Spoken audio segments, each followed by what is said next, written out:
Red green online present.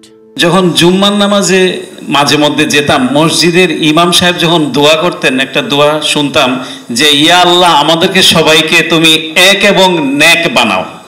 তখন আমার মনে হচ্ছে, আমি নামাজ শেষে চিন্তা করতাম যে দ্বিতীয়টা হয়তো সম্ভব কিন্তু প্রথমটা সম্ভব না। এক নেক হয়তো হয়ে যেতে পারবে কিন্তু এক হতে পারবে না।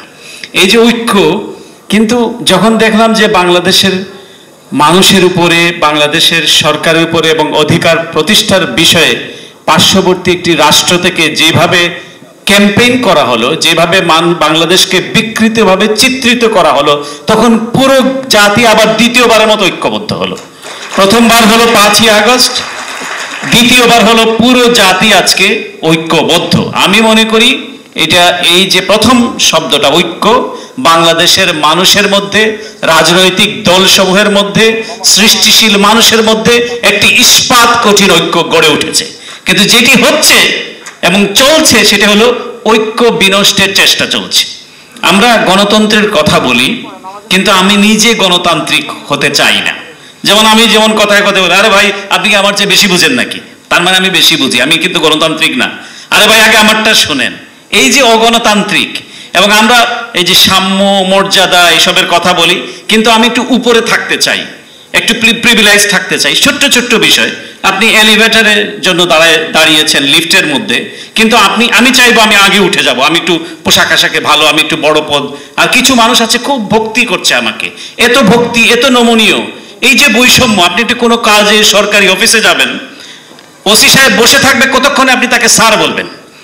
এই যে একটা বিভাজন, বৈষম্য, আপনি ছোট ছোট বিষয়গুলো হবে, এইগুলিকে যদি আমরা সংস্কার না করতে পারি নিজেদেরকে, আমি মনে করি রাষ্ট্র সংস্কার, অবশ্যই আমি কেতাবি কথায় যাচ্ছি না, কিন্তু আমি খুব মেঠো বাংলায় বলতে চাই যে আমাদের মানসিকতার সংস্কার প্রয়োজন। তাহলে পরে আমাদের রাষ্ট্র সংস্কারটা কাজে দিবে। না হলে পরে বিশাল আকারের বই পুস্তক হবে, অনেক সুন্দর সুন্দর কথা হবে। বাংলাদেশে কিন্তু আইনের কোনো অভাব নেই, কিন্তু অভাব হচ্ছে আইনের প্রয়োগের, এবং যারা আইন তৈরি করে তারাই আইন মানতে চায় না। সুতরাং আমাদের মানসিকতার সংস্কারটা আমি মনে করি অত্যন্ত জরুরি।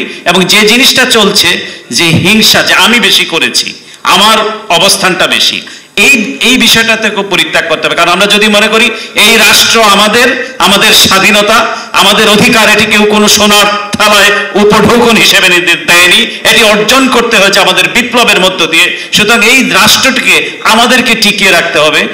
এই কারণেই আমাদেরকে সকলের প্রতি সহনশীল হতে হবে।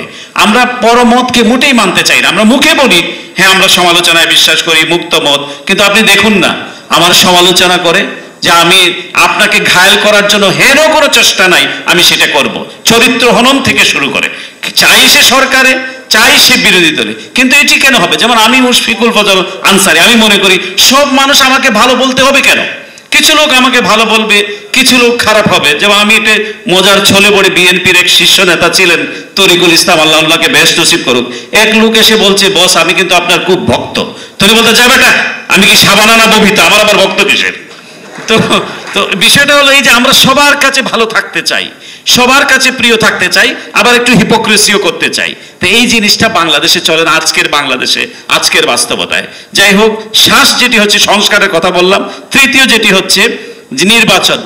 অবশ্যই বাংলাদেশে একটি জনপ্রতিনিধিত্বশীল সরকার গঠন করতে হবে।